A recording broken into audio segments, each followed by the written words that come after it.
پیکری آری، از ماه و گل زیباتری آری، همچون پری افسونگری آری. دیوانه رویت منم، چه خواهی دگر از من؟ سرگشته کویت منم، نداری خبر از من. هر شب چو مه در آسمان گردد عیان دامن کشان، گویم به او راز نهان که با من چه ها کردی، به جانم جفا کردی.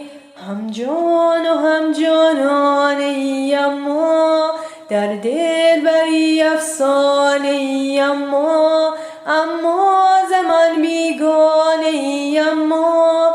آزردم خواهی چرا تو ای نوگل زیبا، پژمردم خواهی چرا تو ای آفت دلها.